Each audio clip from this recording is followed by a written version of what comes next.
for the Chinese and for the Chinese government, of course. And the bilateral relationship is described as all-weather. Whatever changes that have taken place in the leadership of Pakistan, whatever the domestic politics that may have changed the face of your country, the bilateral relationship and the mutual trust between Islamabad and Beijing, between the two peoples, always remain as solid as ever.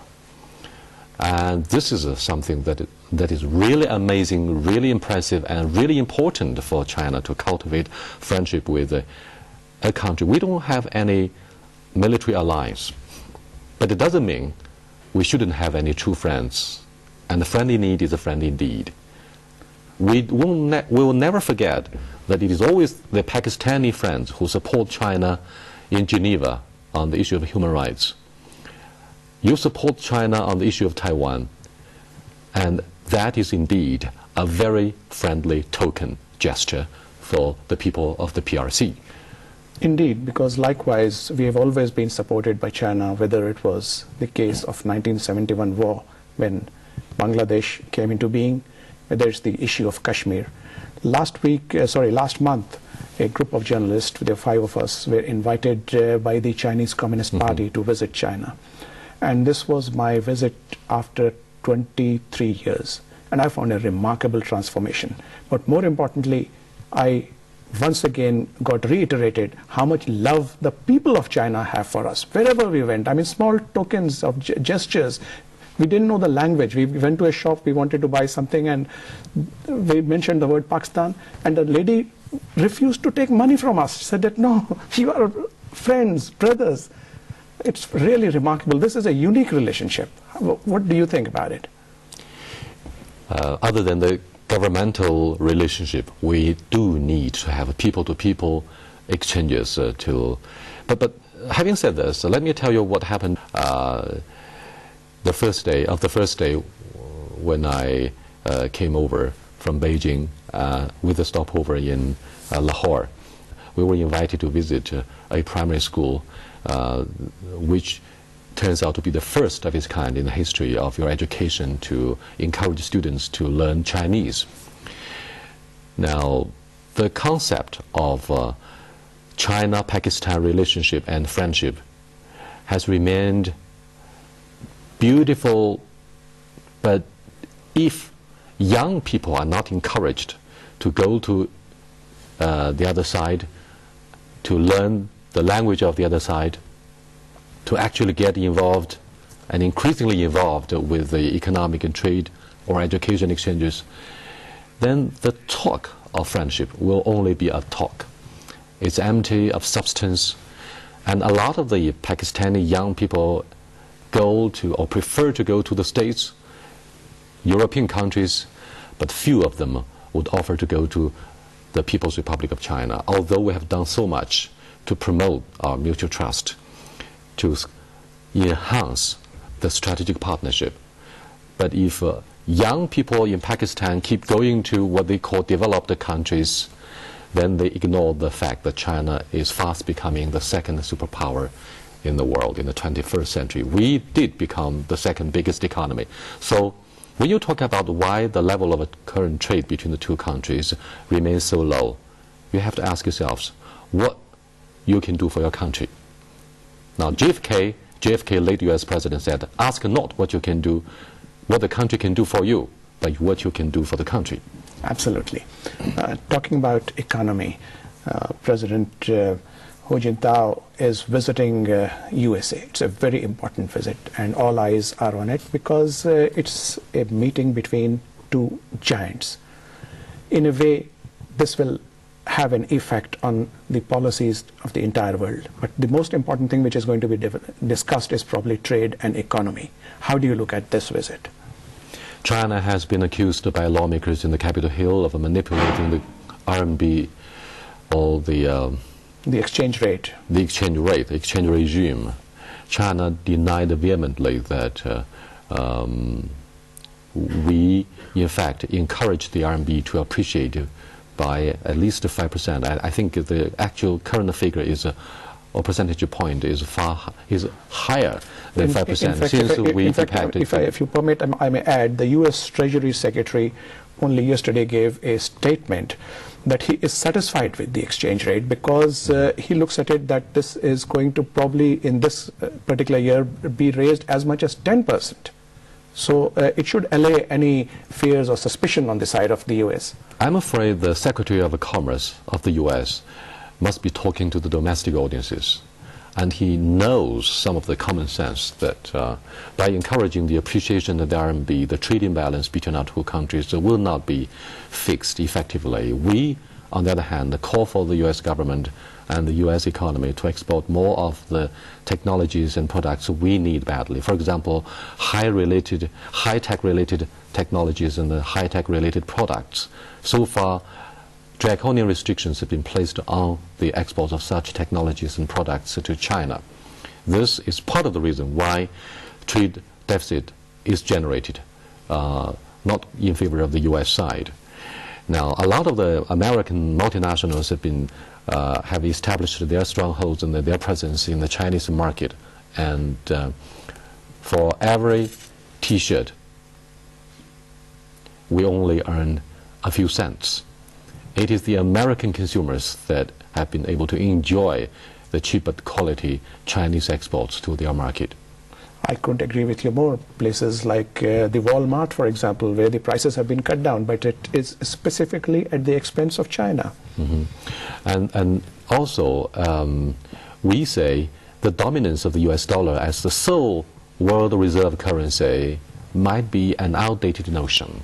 Mr. Zhou Xiaochuan, the top Chinese banker, said in his blog that why don't we consider actively using the special drawing rights of the IMF as an alternative world reserve currency. It's a basket of major currencies that can somehow weaken and reduce the threats that come from the US, the sole superpower, and their hegemony is actually based on the financial strength. Now, everybody is coming to terms to the brutal fact that it is in Wall Street, the U.S., in the heart of the American capitalist country, that the financial crisis broke out. People in every corner of the world started to feel the spillover, the negative impact of the financial crisis. When we talk about the democracy of the West, when we talk about the human rights, don't forget that the financial crisis that first broke out in the U.S. has generated a lot of humanitarian crises in developing nations. Indeed. Let's talk about you professionally. Why did you decide to join journalism?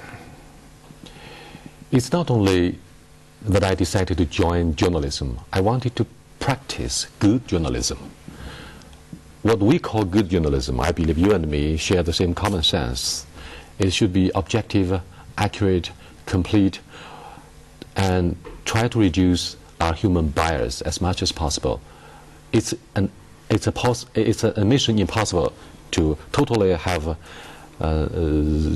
zero bias, because we are human. We are held hostage by our values, by our education, by our family background, by our personal experiences, which threaten to shape our perceptions about the outside world and about each other. So bias threatens to derail our perceptions, threaten to demonize each other. And therefore, what we pursue on Dialogue, which is my signature program back in China, is to pursue balanced editorial policy. It means when we go live, we have both the Americans and the Chinese on the same panel to exchange views freely, live, without any censorship. Trust me, without any censorship, period. I've had that feeling because I watched your programs and it is heartening. Sometimes they break into, heated arguments, which of course is the essence of debate, but it adds to the value that both sides of the pictures are being presented. And I've also noticed that you take online experts, maybe from United States, from Europe, and so on. So obviously it is practicing a very wholehearted journalism. And Jimmy, Bureau Chief of CNN International, based in Beijing, asked me at the dinner, Yang Rui, how could you convince Western viewers who are so demanding about the credibility of the state-run media in a communist regime that what you say and what you discuss could be accepted by our Western viewers? I say, well, it's true that our media is state-run, but it's also true that on almost all of the sensitive and most sensitive issues between our two sides, the US and China, we prefer to go live. We prefer to have an American voice or two American voices and a Chinese guest speaker. I put them on the same panel. We go live. We discuss and showcase the confidence of the Chinese media that we are not afraid of controversial issues, but let's talk about it. Pepco time check, 5:55 p.m. उठें, हर वो light, हर वो switch off कर दें जो बिजली जाया कर रहा है। शाम 6 से 10 जरूरी लाइट बस। We prefer to go live. We prefer to have an American voice or two American voices and a Chinese guest speaker. I put them on the same panel. We go live. We discuss and showcase the confidence of the Chinese media that we are not afraid of controversial issues, but let's talk about it. Let's be frank. Let's agree to disagree. Okay. So, Yang Rui, as like all good things come to an end, so is our program. But before I close, what would be your message to your Pakistani audience? Trust me, a special envoy of a friendship from the Chinese government, from the Chinese people, that we would remain a friend of the Pakistani people in difficult times or in good times. We are all-weather friends. And in this age of globalization, we have to cherish, we have to hold dear friendship, and we have to respect each other. And I think the Pakistani people have done that in a fantastic way, and we really appreciate it. And in a reciprocal return, let me emphasize, in a reciprocal return, the Chinese people will respect the choice of the Pakistani people, whatever the circumstances. This is excellent. Viewers, with that, we come to this very interesting discussion. It has been our honor to have in our studio today Yang Rui, who is not only a sane voice from a country which is our one true friend and has held its friendship aloft amongst all trials and tribulations. So I would like to thank you personally. Thank you, Hali, for having me, and thank you for your time. So viewers, do send us your comments at defenseanddiplomacy@ptv.com.pk, and see you next week, inshallah. Allah Hafiz.